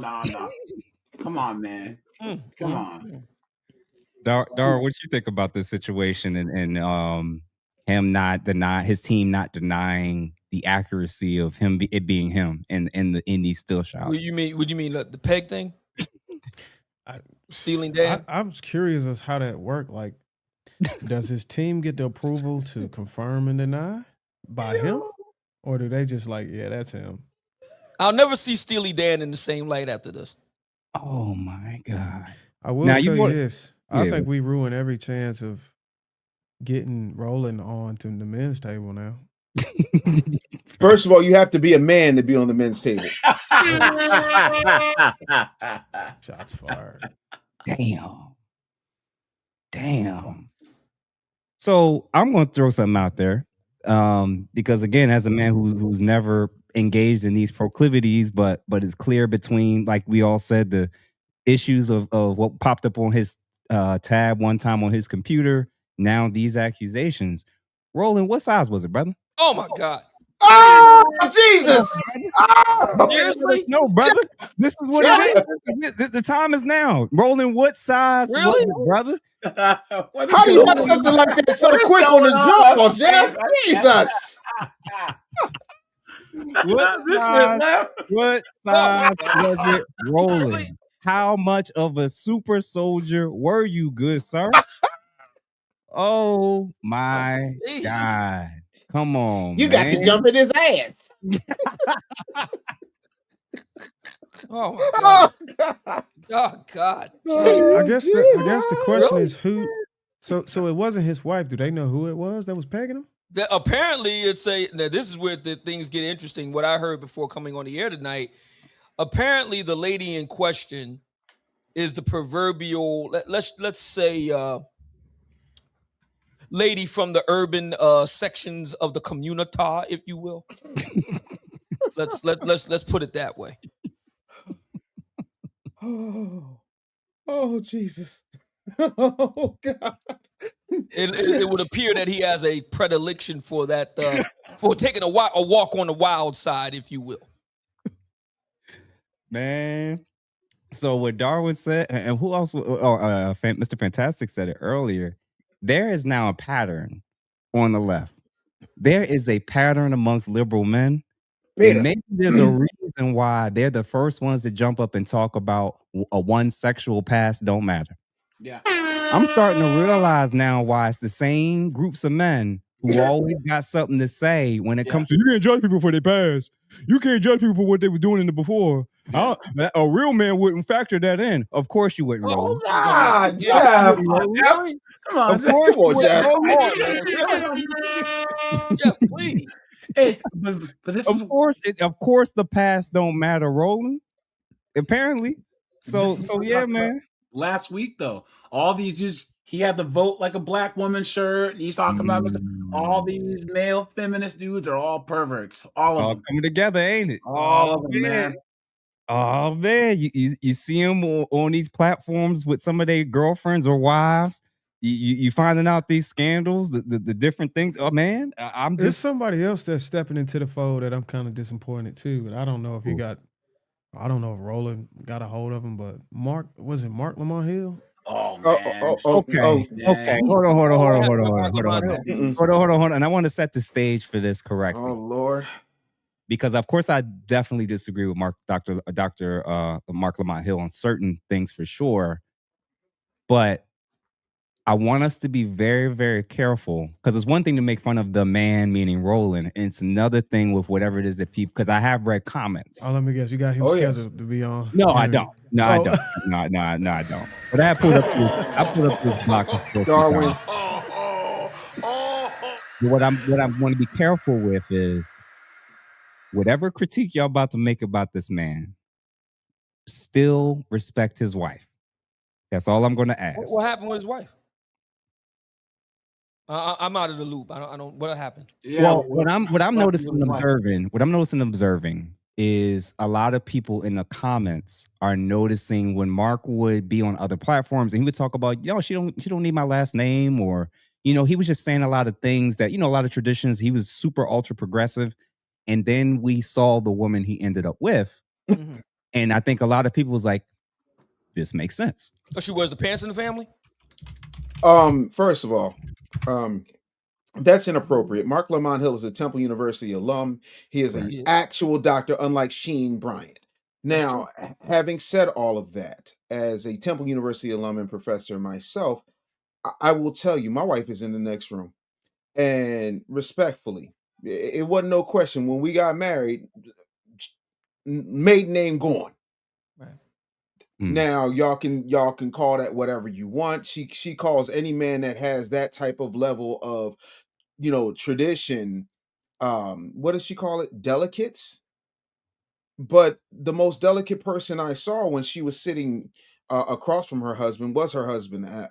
Absolutely, it's very delicate in the way that he operates. If you can't be in charge of your home, listen, you ain't got no room to say nothing about nobody, respectfully, because I will die on that hill. So the deal with Mark Lamont Hill is his wife wears the pants in the family. Do I have that right?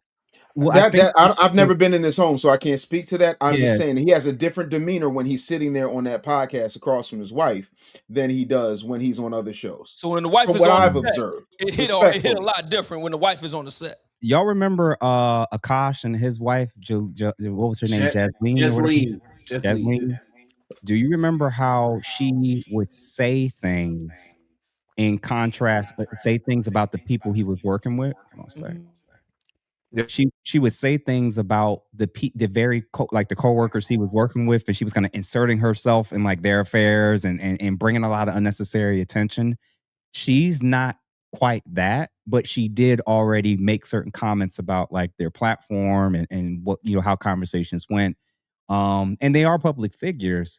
It's just one of those situations where the comments at times if and when she's spoken out, it was one where I think people were disappointed in Mark, where it's like you're accomplished, you have a lot of clout, you should be getting a certain amount of respect.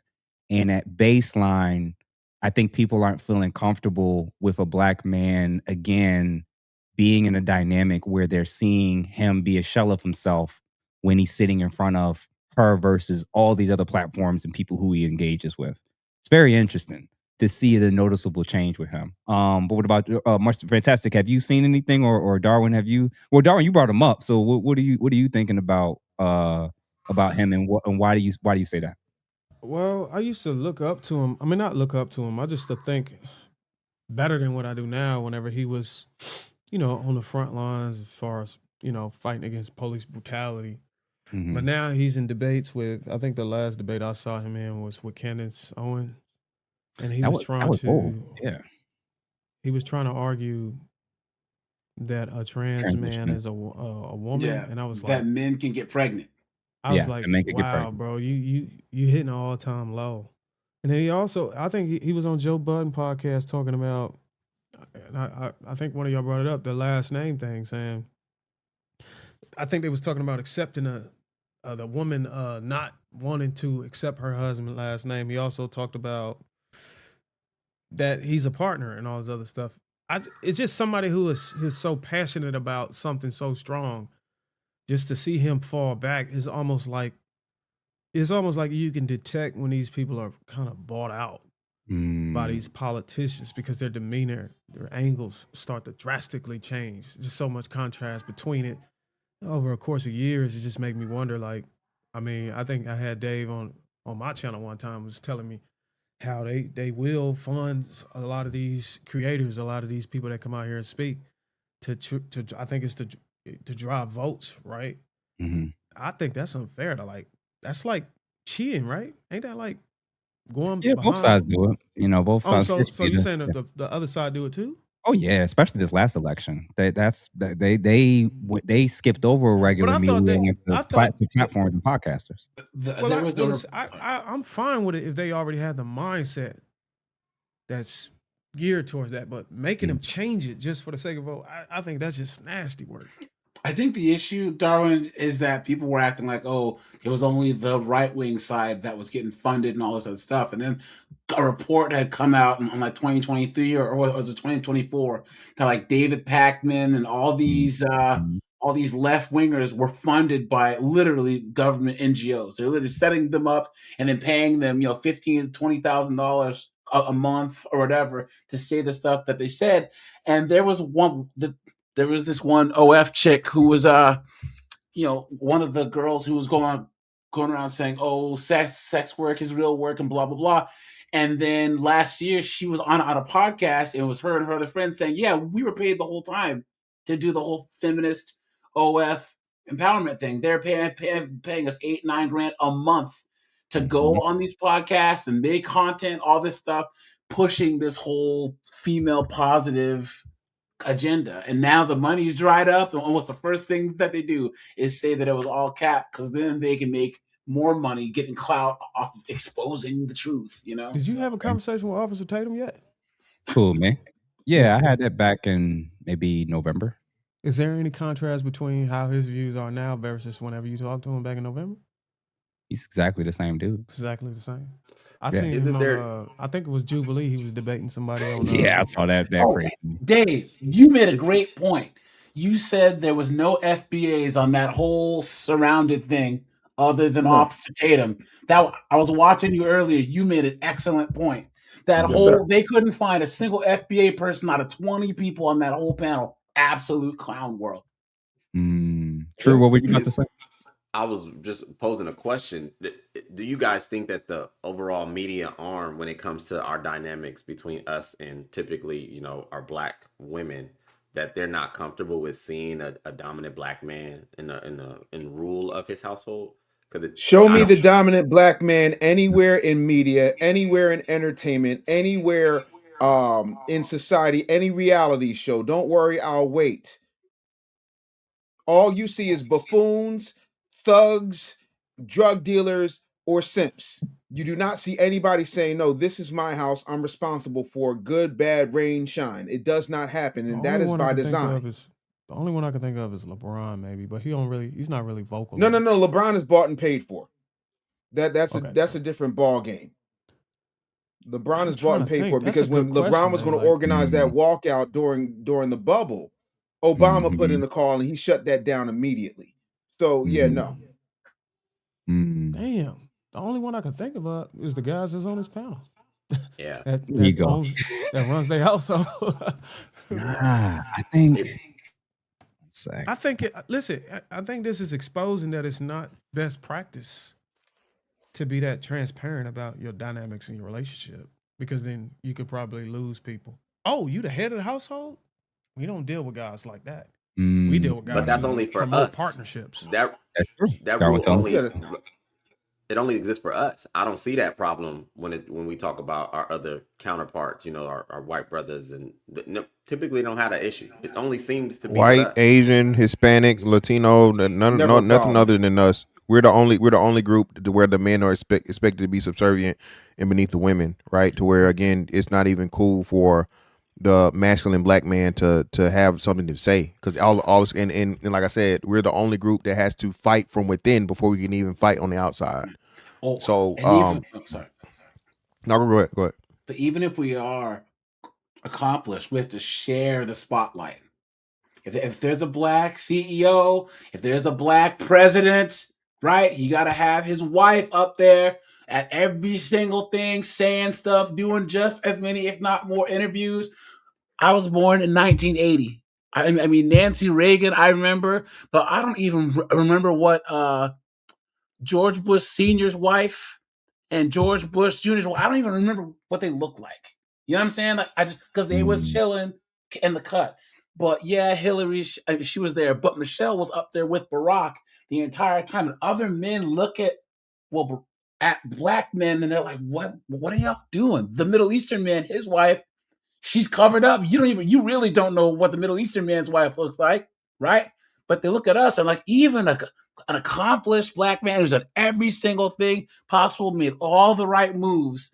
Once he is with a black woman, he has to share the light. He has to share the space. He has to run decisions by her. And how do you earn the respect of any non-black peers or any non-black group of men when you have that extra hurdle in your way? It doesn't make any sense. Yeah, damn. Real quick before we continue on, Demetrius, thank you for the $5. The dollar is about to go digital and the financial system is changing, and we're talking about bonnets. We're cooked. Yeah, I think it's gonna sound crazy, brother. Because I know the digital dollar is coming at some point, and I'm sure everybody on the panel is aware of it too.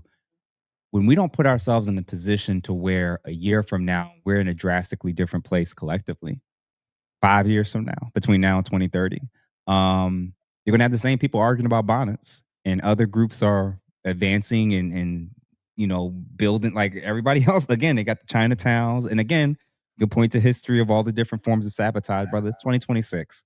There are black people. I've heard of and seen stories of black people getting together, buying 20, 30, 50 acres of land in the South right now in the US, and their communities are expanding. So there's people that's already doing the work. There's people that's working abroad. And then there's people who, are getting caught up in things that it's unfortunate, man. But thank you for the $5 nonetheless. Nathan, thank you for the $4.99, donating just to support the brothers for sure. Thank you for that. Jalil Gibson, thank you for the $2. Add colorful wigs to that list as well. Yeah, them things should definitely be banned. Blue Bronco, thank you for the $2. Exploding the colon.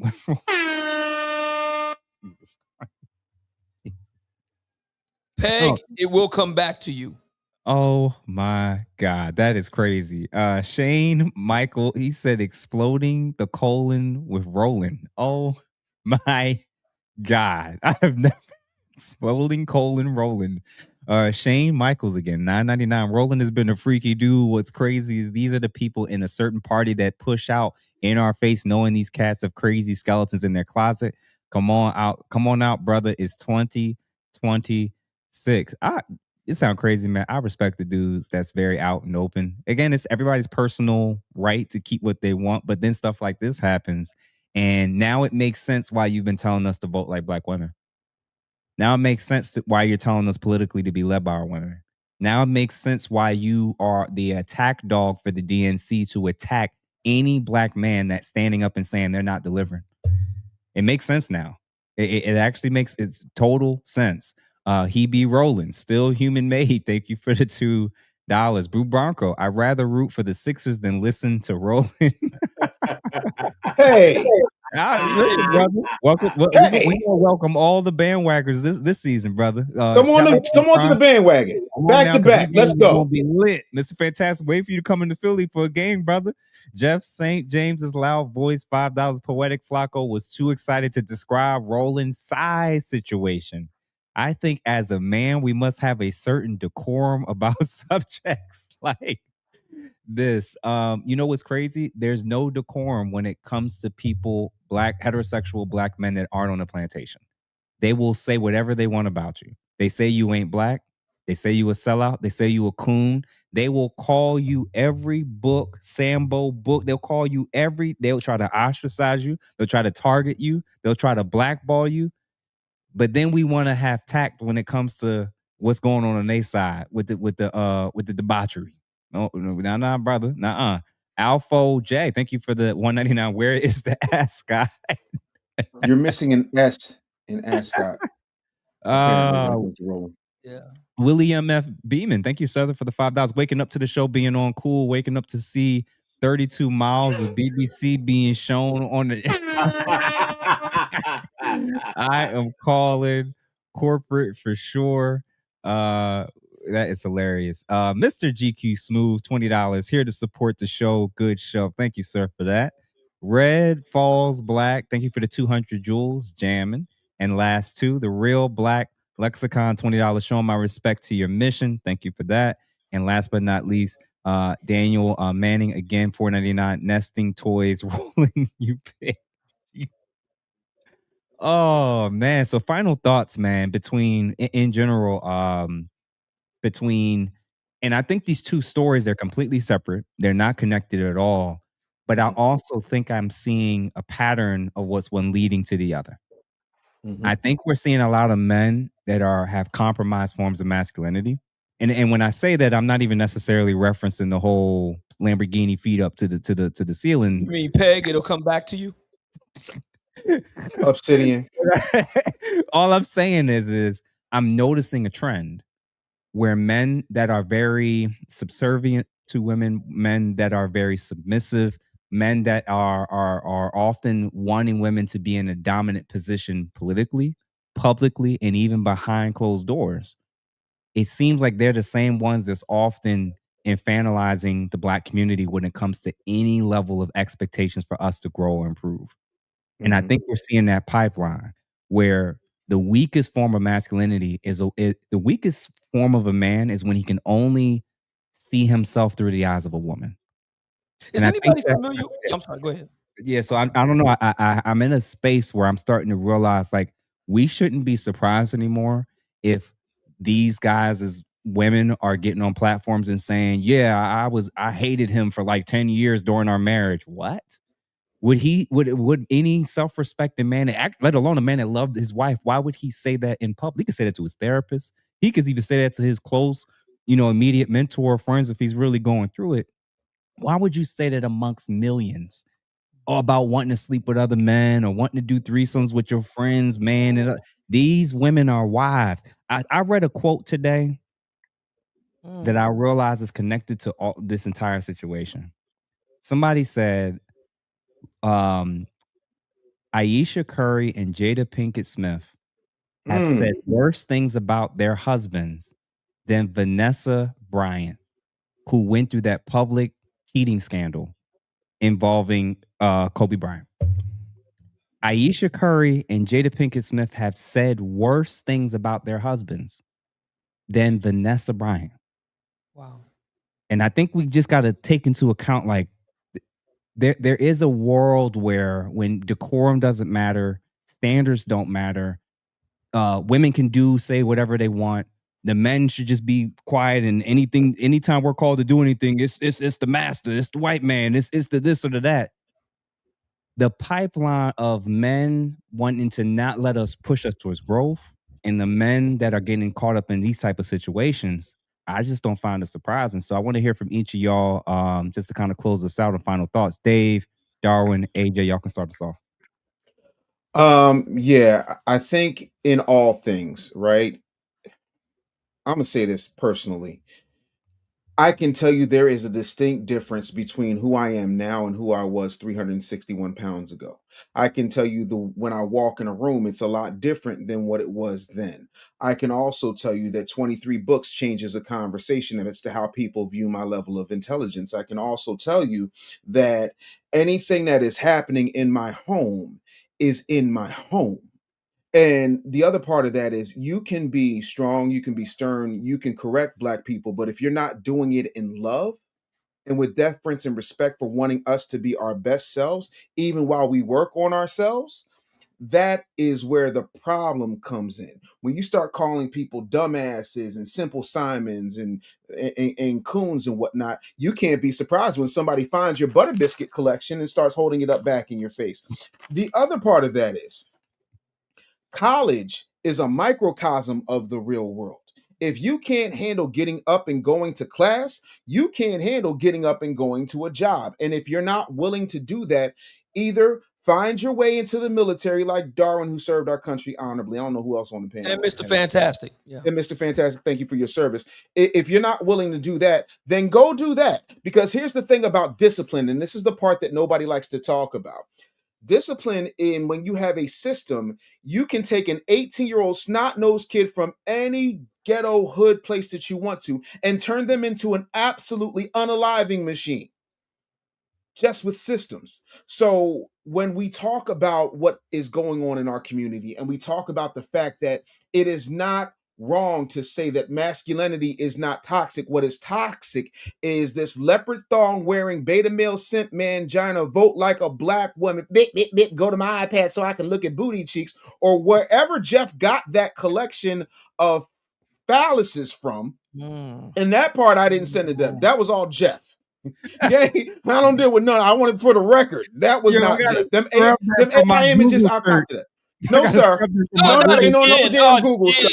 You got that from the from the dick. I'm sorry, dark web, sir. Sir, no. Well, Dave, I didn't put that up there. Jeff did. Don't know why you, Dave.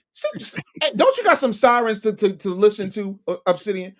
My thing is, if we're being honest, we've got to be honest. And here's the thing about medicine.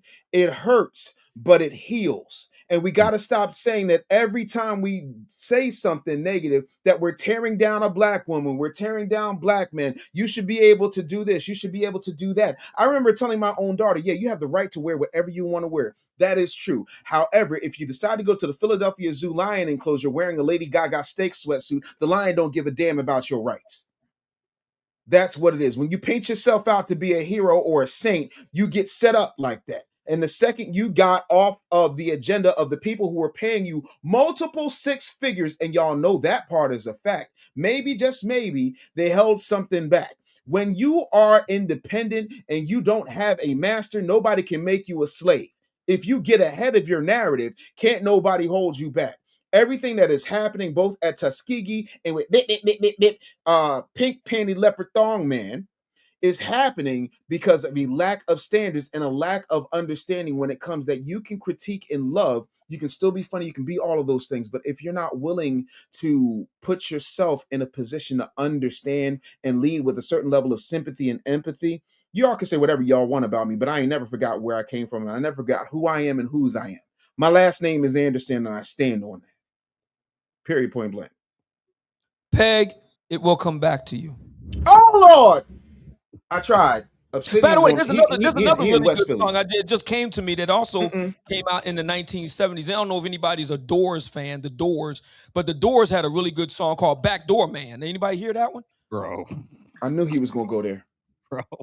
This is the problem when you have a damn near 60-year-old man on this panel who has absolutely no chill. This is what happens when you have a man that's doing a Black Manosphere conclave. He has absolutely no chill. By the way, is Roland on the guest list for the Black Manosphere conclave?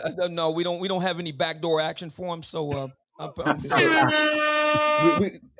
I'm sure we can get Butter Biscuits to sponsor his trip out there.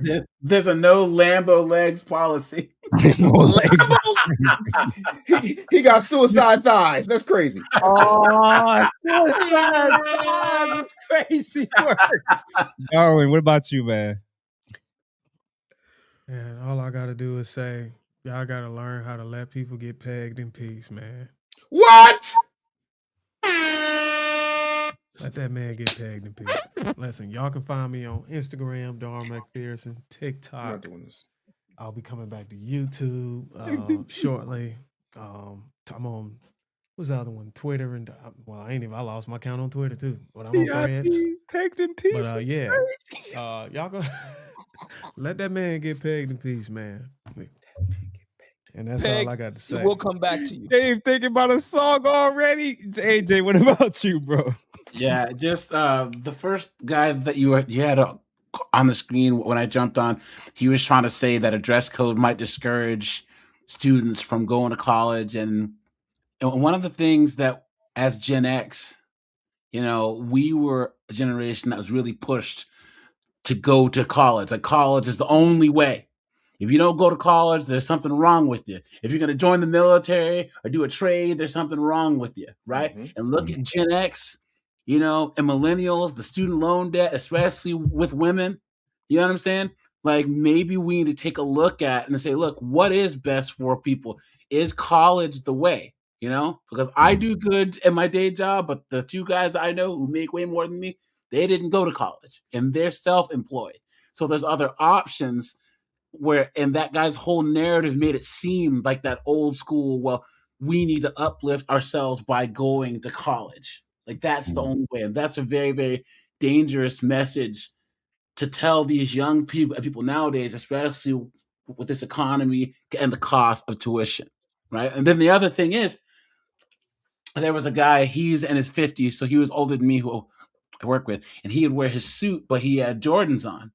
And I said, you're a 57-year-old brother, and you got a nice suit, but you got Jordans on. I said, why? And he was just like, this is not understanding what's going on. I'm like, if you're wearing Jordans with a very nice suit and a nice watch, I said, and you're around other men that are, you know, they got the nice Italian shoes on. And I said, why do you have to do that? Yeah, he's like, why? I shouldn't have to. It's like, you don't really have to do anything. You can just choose to be self-employed. If you don't want to play the game, guys, you don't have to, but you better have the resources to take care of yourself and build your own stuff up. That's all. You don't have to do anything, but you got to be able to support yourself. So, but yeah, I'm on Facebook, Twitter, and YouTube. That's AJ Rants. I appreciate you guys. Okay. Somebody from Roland's team coming for Dave in the chat, ain't it? Oh man, True, Mamiya, and then Mr. Fantastic. No, it was a good show tonight. Thanks for having me. I'm proud for the institutions like your Tuskegees and other institutions alike that are now going out and being very forward with new standards. Because it's simply put, it's just not necessary to have pajama attire out in public at institutions that are supposed to represent future leaders of America. So like AJ said and other brothers alike, if you don't want to subscribe to a higher level of living, then create your own lane. You know, we'll support it. You can wear all the bonnets and durags and flip flops you want to, but for those of us who are living in the real world and strive for excellence and sustaining our image from a positive manner, yeah, we on this side with it. So thank you for having me. As far as Roland and all his interactions in the bedroom, y'all said plenty to how that goes, so I'll leave that where it is. But thanks for having me. Oh shoot! I knew he was going to share the screen again. I'm like, Jeff, come sit. Just not right. It's just not right. But Jeff, I guess shout out to Haiti. Jeff, you're a low-key suspect for doing us like that. You please warn us prior to displaying anything like that again. Obsidian and Mr. Fantastic. I'll just read here briefly. Your man eat your dinner, eat your pork and beans. I eat more chicken than any man ever seen. Yeah. I'm a backdoor man. Whoa. The man don't know, but the little girls understand. Backdoor Man, The Doors. If you ever listen to it, check it out. Great song from their debut album, 1967, The Backdoor Man. I think that's an appropriate way to take us out, given tonight's topic. Backstabbers smiling in your face. Mr. Fantastic, what about you, good brother? Yeah, man, I'm stay away from that one. Yeah, man. Listen, at the end of the day, man, until you make the rules yourself, you have to play by them, right? The biggest contingent of this, and like I said, it always comes back to it. And the most important thing that the Black community is going to have to face is the lack of and importance of fathers being in households. Fathers are the ones that instill, hey, that's just the way it is. The rules are the rules, and you have to do shit you don't want to do, in order to make it in this world. A lot of these kids have a liberal mindset. A lot of these kids are raised without fathers, or mostly by mothers, to where, oh, I shouldn't have to, and all these different things. And they always think of how things should be versus things how it actually are, right? And that's how men understand. Professionalism is a thing, man. There's a time and a place. And like I said, I think Black people need to just become more comfortable with the realities of professionalism. And like I said, if you don't want to do that, by all means, do your own thing. On the other part of it, man, listen, man, we gotta have this straight man. I know shout out to Obsidian and the Black Manosphere Conclave. We gotta have the straight nigga convention, bro. I'm sick of this. All right, there needs to be an official straight nigga convention so we can reestablish the rules. Okay, straight men don't get penetrated. Okay, and there's several other things I'm not gonna go into in depth.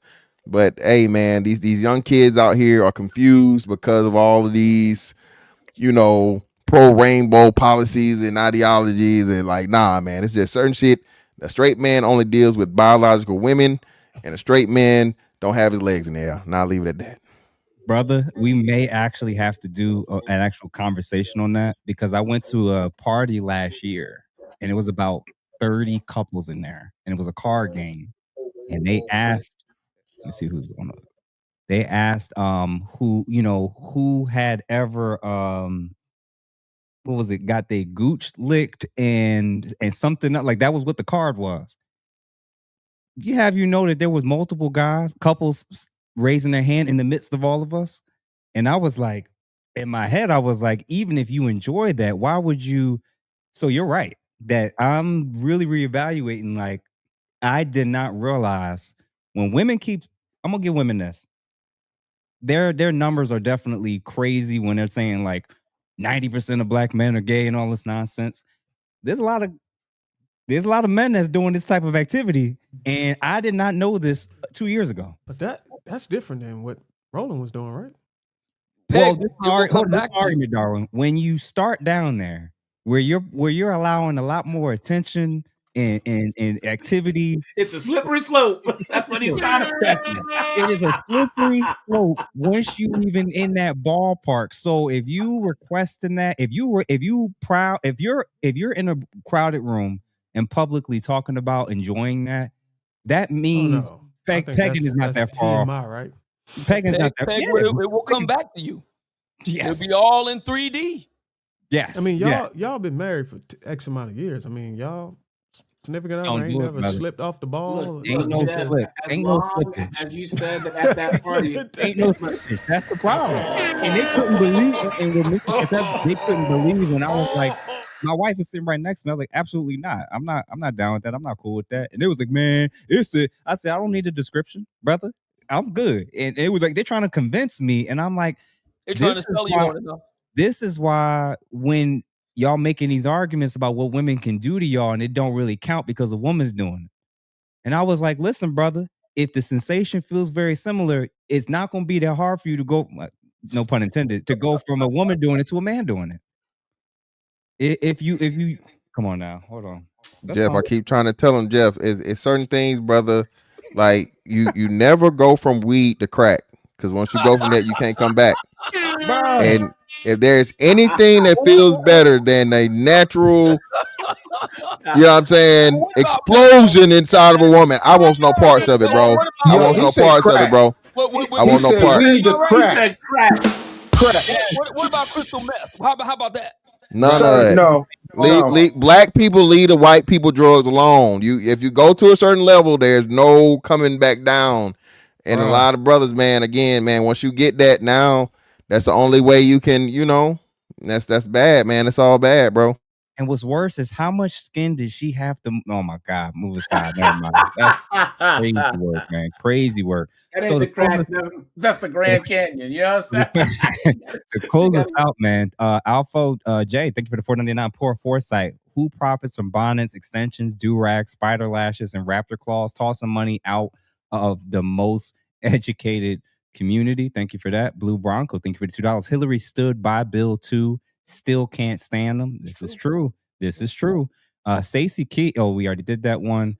Blue Bronco again. Wyclef and Roland are on a mission trip. Interesting. I don't know what that's in reference to.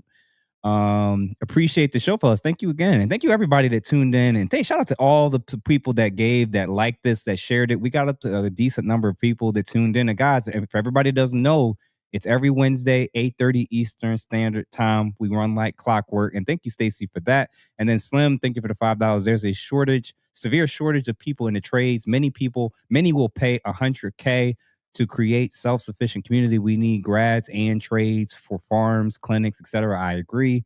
I might be even looking into it for myself in 2027 as well. So to close us out, thank you, everybody. I'm going to play a video to close us out, just to kind of think about for those that maybe is still a little conflicted about the original first topic. And we'll see y'all bright and early next week. And make sure that y'all follow and support every man that you see on this channel today. So thank y'all, and we'll see y'all on the other side. Peace. I wanted to take some time to express my thoughts on what's going on with the dress code at Tuskegee University, right? So I'm a proud graduate of Tuskegee University 2017. In my time when I was there, you know, we took pride in dressing up. We wanted to look good. We wanted to throw on a suit and you know, look as good as we could, right?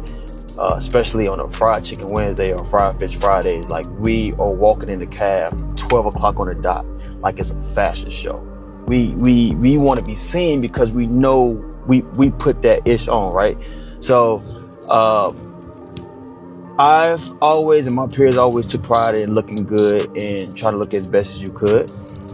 So I'm all for what the president is doing, you know, enforcing that dress code, even though it's not new. Because when you think about it, when you're in high school, you're not going to class with Durags and Bonnets on, right?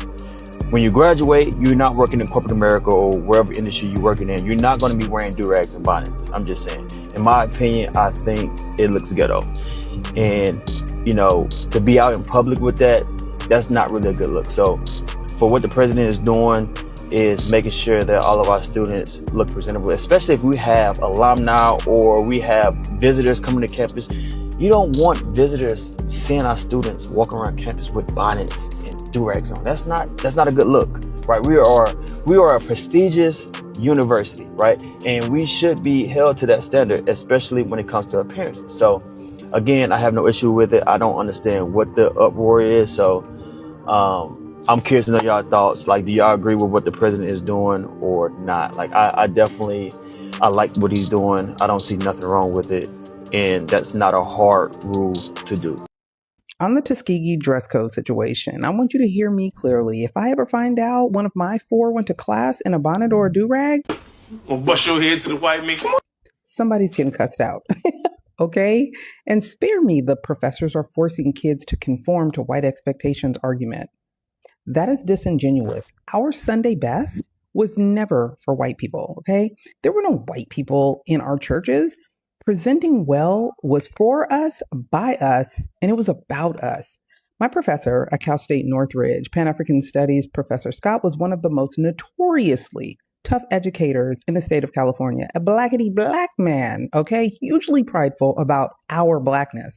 Walk into his class in a bonnet, he's sending you right back to your dorm. Sir, I'm gonna need you to try again. And then what's wrong with you? Because the visual says you did not prepare. You present yourself the way you present your papers. And this protective style defense, what exactly are you protecting if all we see is the protection and never the style? You are fighting for the right to be unprepared. Lazy battle, okay? Lazy battle. My kids hear it constantly. My expectations of you never change. Represent yourself and this family well every time you walk out the door. And that's it. I don't care what the situation is. So I want you to tell me in the comments, fashion statement or unprepared? Or were we just raised different? Tanya is my name and controlling the narrative is my game. I want you to hit subscribe because if you don't control the narrative, the streets will, and it will not be